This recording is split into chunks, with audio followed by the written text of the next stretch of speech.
Hello guys, আসসালামু আলাইকুম। আপনাদের সামনে একটি নতুন ব্লগ ভিডিও নিয়ে আসলাম। রাত্রে একটু প্ল্যান করলাম কাটাবনে যাওয়ার, কিন্তু আমাদের কতটি মাছ লাগবে তার জন্য মাছ কেনার জন্য কাটাবনে যাওয়ার। আর রিক্সা দিয়ে যে যাওয়া অনেক মজা, এবং আমরা গিয়েছিলাম দুইজনে গিয়েছিলাম। অনেক সুন্দর জায়গাটি অনেক সুন্দর, এবং রাস্তাটিও অনেক সুন্দর। আমাদের যাওয়া, আমরা কোনো জ্যামে পড়ি নেই, তার জন্য আমরা তাড়াতাড়ি করে কাটাবন পৌঁছাতে পারছি। কাটাবন যাওয়াতে আমাদের 15 থেকে 20 মিনিট সময় লেগেছে, কারণ কোনো জ্যামই ছিল না। এর জন্য খালি জ্যাম রয়েছিল লোহার ব্রিজে জ্যামে অনেকক্ষণই রয়েছিলাম, তারপরে আর কোনো জ্যামই রয়েছিল না।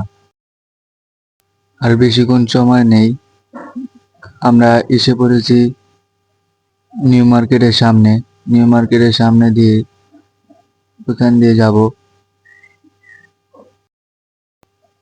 অনেকক্ষণ পরে আমরা কাটাবনে ঢুকলাম। ঢোকার পর দেখতেছি মাছের দোকান, অনেকটি মাছের দোকান। সামনে দিয়ে অনেক মাছের দোকান আছে, তার উপর মাঝখানেও মাছের দোকান আছে। তার জন্য আমরা মাঝখানে যাব। এর জন্য গাড়ি গাড়িওয়ালা মামাকে আস্তে আস্তে বলছি সামনে দিয়ে এসো। তারপরে আমরা নেমে এলাম মাছের দোকানের সামনে। ওই সাইডেও মাছের দোকান, আবার এই সাইডেও মাছের দোকান আছে, তার জন্য এই সাইডে বেশি। এর জন্য আমরা এখানে মাছ দেখছি। তারপরও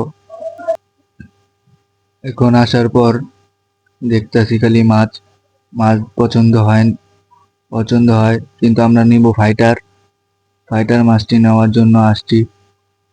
এর জন্য আমরা ঘুরছি, দেখতে আছি। কিন্তু কাটাবনে সুন্দর সুন্দর অ্যাকোরিয়াম ও মাছ বিক্রি করা হয়। এই মাছটা অনেক সৌন্দর্য। আর কুকুরও বিক্রি করা হয়। কুকুরটিও আবার বিড়াল, দেখতে অনেক সুন্দর। এবং এদিকেও দুইটা কুকুর আছে, দেখেন অনেক সুন্দর সুন্দর। এ ভাই বিড়ালকে খাবার দিচ্ছে। এবং সবাই লাইক, কমেন্ট আর শেয়ার করবেন, আর চ্যানেলটিকে সাবস্ক্রাইব করবেন। ধন্যবাদ।